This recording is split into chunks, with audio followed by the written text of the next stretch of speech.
Hey, this is Phil Ratcliffe. Welcome to our live stream. Sorry we're a couple minutes late. There will always be tech problems, but I hope you are staying warm out there in this blistering cold Columbus, Ohio weather. Hopefully you're indoors, cozied up, having a good view from your phone or computer or what. So today we are very happy to have John Francis here. He is a loan officer with Telhio. He's been with them for over 8 years, and I think you were telling me that you have been doing loans for like over 25 years, Absolutely. right? So Absolutely. That's great to have your wealth of knowledge and helping people like us be able to figure out how do we take advantage of the markets to make our lives better and take care of our families. So our first question here is, what really is a credit score, and how's it, come to be so powerful in our lives? Sure. Well, Phil, it's kind of like your Social Security number. We all have a 3-digit credit score. They range from somewhere in that 350 range, and they can go all the way up to the high of 850. Okay. You don't hear too many people saying the 800 numbers. No, not very often. Awesome. So how has it kind of gotten so prolific? I mean, what's so important about?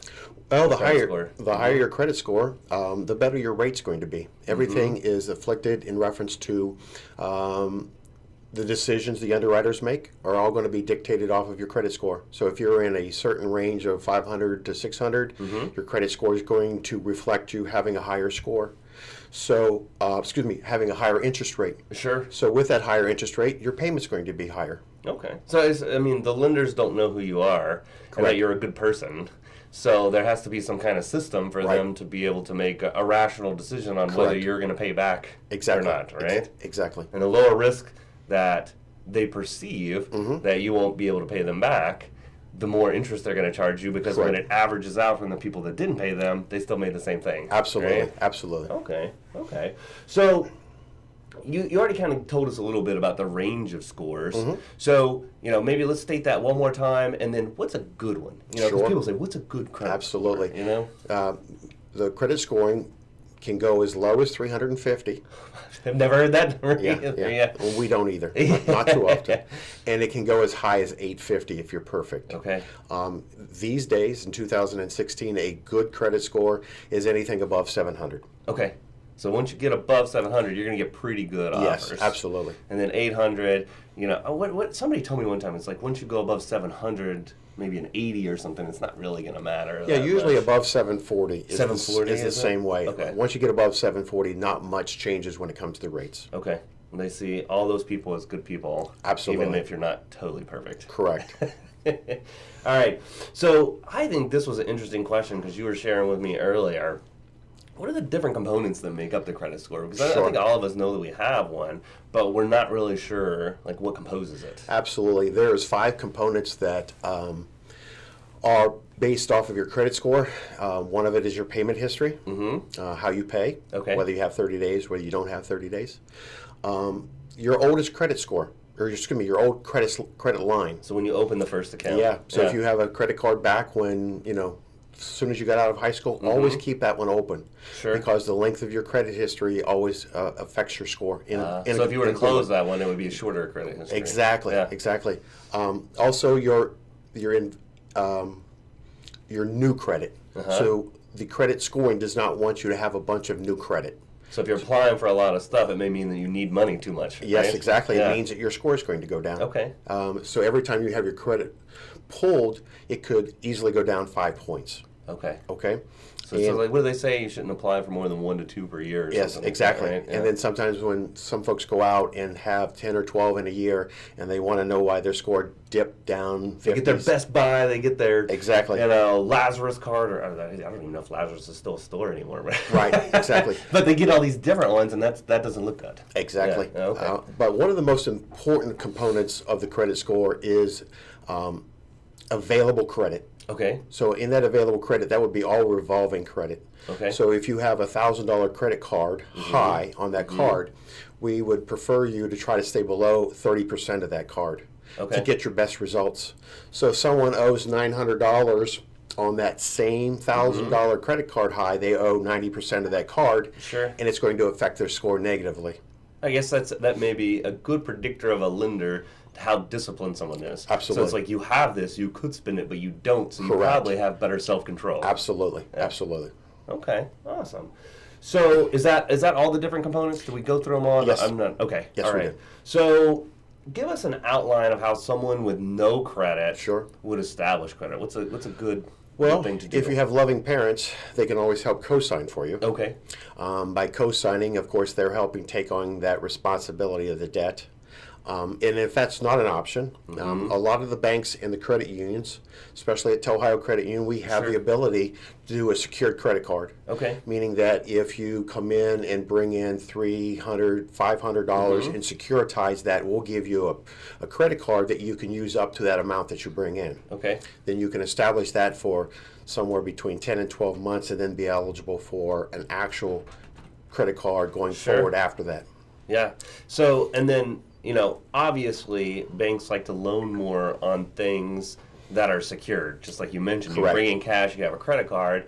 Also, if you put enough down, like on a house or a car, that's a pretty secure loan because they can take that back. Right. Plus your skin in the game as well too. Right. Absolutely. And then that is a difference too. We've got our unsecured loans, and then you've got your revolving ones. Right. Right. And so maybe you could explain that Sure. difference a little bit for people. Well, the installment loans are the ones that are fixed in, where you come in and get a car loan for, let's say, 36 months, and you make that $200 payment every month, and after 36 months, it is paid off. Sure. On a revolving debt, you have the availability to use that card as long as you don't overextend the card. Okay. You can use the card forever. Okay. As long as you're making your payments on time. So as you make, if you have a $500 to $600 balance on that credit card, you're going to have a minimum monthly payment due, and you can continually make that minimum monthly payment each month. Okay. But there's no set date that loan would ever pay off because it's revolving debt.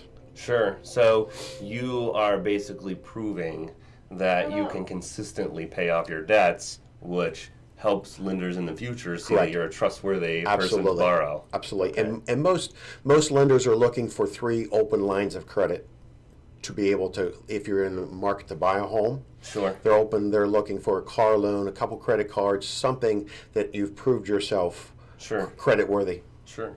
So now that we've kind of talked about what someone with no credit could do, what about someone that has decent credit? What could they do to take advantage of their good credit, maybe to reduce interest? Sure. So. And normally in that aspect, a bill consolidation may be helpful.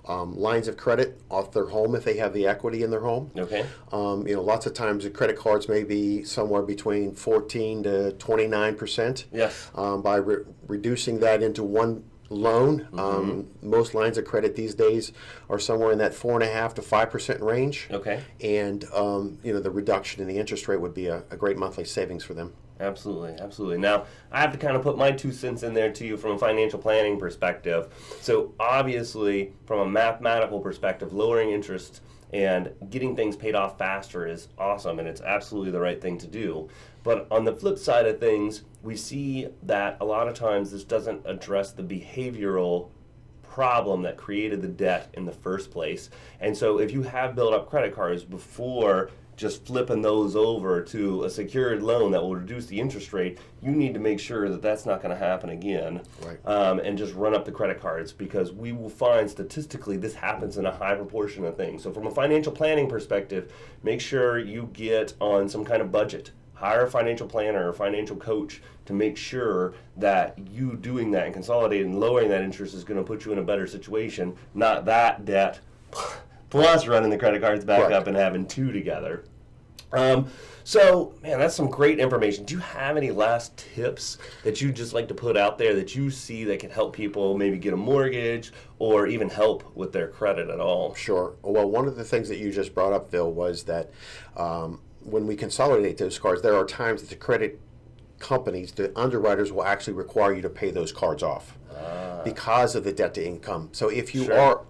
if you are at that level where your debt to income is tight, the underwriter, if you're paying off 4 or 5 cards, may ask you or require them to be paid off, and you're not given that decision. Gotcha. Now, there is a negative to that, because if you have to close that credit card, that's reflecting on your credit score. Sure, Because make it now down a it's little bit, yeah. available credit is less. Sure. And it's going to affect your score negatively. But in reference to what you were mentioning before, I always try to live within means. And That is the number one thing. exactly. Yeah. Just try to pay cash, and if you do need to charge, stay within your means. Having 8 credit cards is not worth it No, if I you agree. can't afford it. Yep. And if you use credit cards, the best way to use credit cards, pay them off every month. Don't pay them interest. And if you don't do it too early, it still looks like you're carrying a balance, Correct. even though you never pay them anything. You get the benefit of that. But usually, 1 to 3 is enough. Correct. And just keep an available balance and pay it off every month. You could set it for auto pay to just automatically pay the balance like the day before, so that way you never have interest, you never have to forget about it. Right. It still reports like you have a balance, so it helps your credit Absolutely. out. So that's great. So, tell us a little bit, John, about how people can contact you or find you if they Sure. want to kind of pick your brain for some more information about credit scores or possibly even a mortgage. Absolutely. I work at Telhio Credit Union. The easiest way to get a hold of me is you can call me at 614-221-3233, and my extension is 8146. Okay. And I can also be reached by email, and it's john.francis@telhio, telhio.org. Awesome. And so, obviously, you've heard my opinions on this before. We're big credit union fans, so when possible, support your local credit unions over banks because they look out for us and our community before profit margins. Now, on to our prize that we've gone on. So, every week, we're giving away an Echo Dot, and I have to tell you, we didn't have a lot of people to sign up. So, our winner this week is Carol Downs. I mean, if you're watching this, you need to sign up because this was awesome odds. You almost would have been a shoo-in. So congratulations, Carol. We're going to get this sent out to you today. I think she's all the way down in Florida. So she'll be down there warmer than us, enjoying a dot within a couple days. So join us next week. Next week, since it's so close to Christmas, we actually don't have a guest. What we're going to do is tell you some of the awesome things that we've added financial planning and investment-wise over the last year and some of the cool things that are coming and actually show you a little bit of a demo. So join us for that. And again, thank you so much for tuning in. Thank you so much, John, for joining us. And if you can't catch us because it's close, have a happy Christmas, great New Year, and we will talk to you soon.